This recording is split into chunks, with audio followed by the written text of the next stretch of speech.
চৈতন্যদেব সর্বধর্ম সমন্বয়ের কথা বলেছেন, এমনই মন্তব্য করেছেন শিক্ষামন্ত্রী ব্রাত্য বসু। চৈতন্যদেব কোনোদিন বিভাজনের রাজনীতি করেননি। চৈতন্যদেব কোনোদিন বিভাজনের রাজনীতি করেনি। পূর্বস্থলীয় একটি উৎসবের মরশুমে তিনি এসে তিনি এমনই মন্তব্য করেছেন। শিক্ষামন্ত্রী ব্রাত্য বসু এমনই মন্তব্য করলেন পূর্বস্থলীর এক উৎসবে এসে। চৈতন্যদেব সর্বধর্মের সমন্বয়ের কথা বলেছেন। চৈতন্যদেব কোনোদিন বিভাজনের রাজনীতি করেননি। চৈতন্যদেবের উত্তরাধিকার কেউ থাকলে থাকে সে মমতা। পূর্বস্থলীর এক উৎসবে মন্তব্য শিক্ষামন্ত্রী ব্রাত্য বসুর। চৈতন্যদেবের উত্তরাধিকার যদি কেউ থেকে থাকে সে মমতা। পূর্বস্থলীর এক উৎসবে মন্তব্য শিক্ষামন্ত্রীর।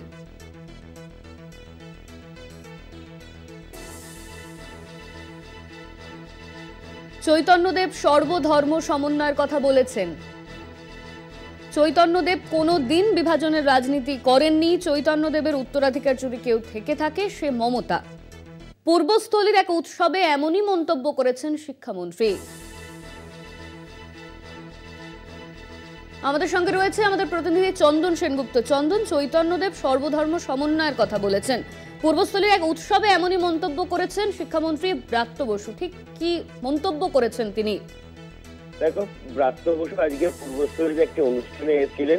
সেই অনুষ্ঠানে এসে তিনি মন্তব্য করেন যে চৈতন্যদেব যে সর্বধর্ম সমন্বয়ের কথা বলতেন, সেই সর্বধর্ম সমন্বয়ের কথাই এখনকার মুখ্যমন্ত্রী মমতা বন্দ্যোপাধ্যায় বলেন।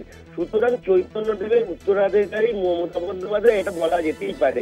এই নিয়ে কিন্তু একটা রাজনৈতিক চর্চা শুরু হয়েছে এবং তিনি যে এই কথাটি বলেছেন, এই কথাটি বলার সঙ্গে সঙ্গে কিন্তু বিরোধীরা একদিকে বিজেপির তরফ বিভিন্ন রকম মন্তব্য উঠতে শুরু করেছে, অপরদিকে সিপিএম এর তরফ থেকে মন্তব্য উঠতে শুরু করেছে।